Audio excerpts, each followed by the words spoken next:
Hello, Wrexham fans. How are you? Ready for the latest news from the Red Dragons? News signings and more. Good stuff. So subscribe to the channel, and activate the bell because today we have information that will excite the fans and also surprise many. Wrexham returned to the second division of English football after 43 years and started the season with great excitement. But is this return going as the fans expected? Right off the bat, the team took the lead against Southampton, but ended up losing 2-1 with 2 late goals. Then came another bitter result, a 3-2 defeat to West Bromwich Albion. And to add to the frustration, a 2-2 draw against Sheffield Wednesday, even after taking a 2-goal lead.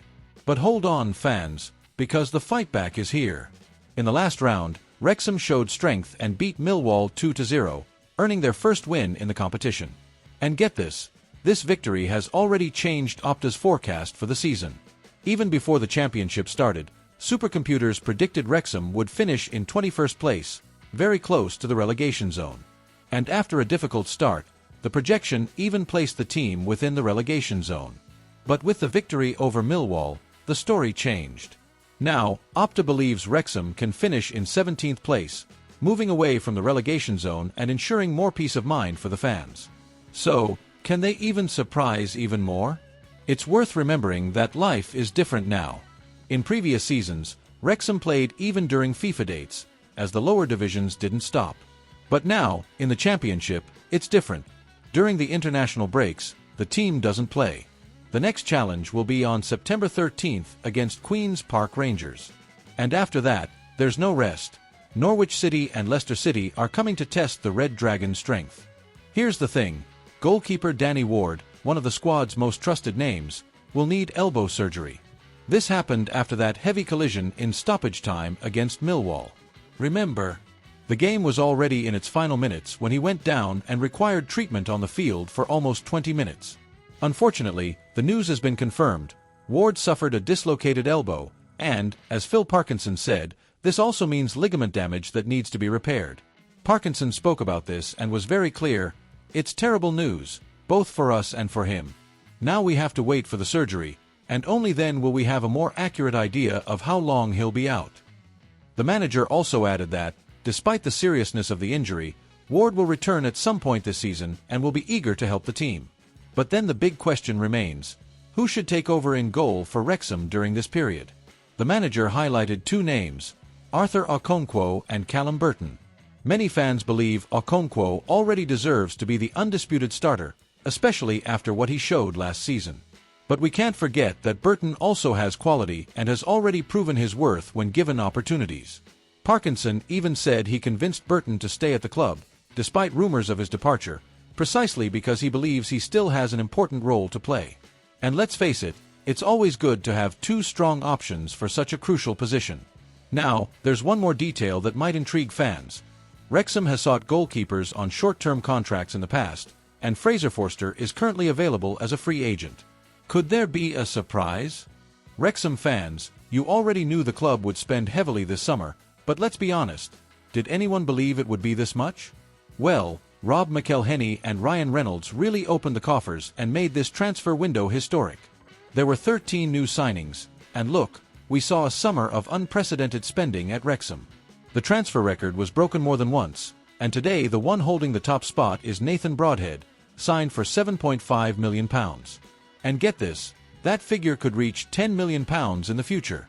Isn't that jaw-dropping? But hold on, because there's an even more impressive detail. Wrexham's spending was so high that it even eclipsed Barcelona's transfer window.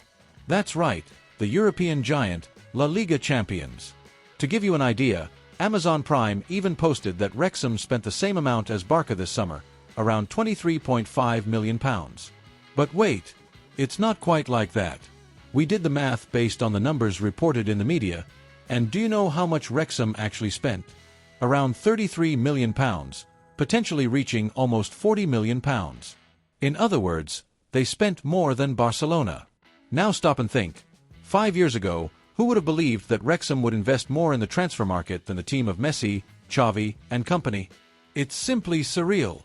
And it wasn't spending carelessly, you know? Because the club managed to put together a great combination of experience, players in their prime, and young talent. Of course, some more experienced names arrived, like Danny Ward, Josh Windass, Connor Cody, and Kiefer Moore, all in their 30s.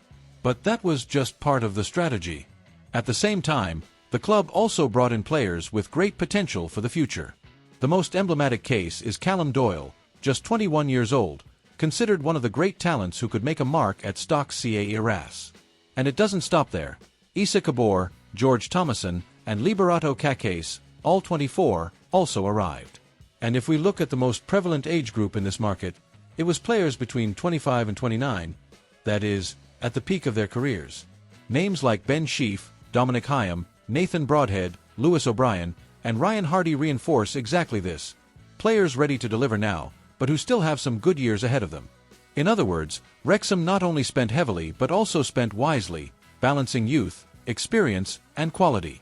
Now for the fourth and final news item in the video, and look, this one has a lot to talk about, so stick around until the end and I'd love to hear your thoughts.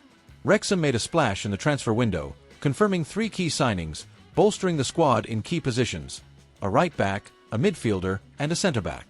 The first signing is Ben Sheaf, who arrives from Coventry City for £6.5 million. It's a signing that shows ambition, as the player had been a standout in the Championship and now arrives to be a key player in the Red Dragons midfield. The second signing is Issa Kabor, on loan from the mighty Manchester City.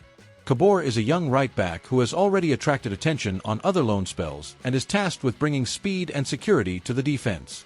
And to complete the deal, Wrexham signed Dom Hyam, a Blackburn Rovers defender, in a deal valued at around £2.7 million.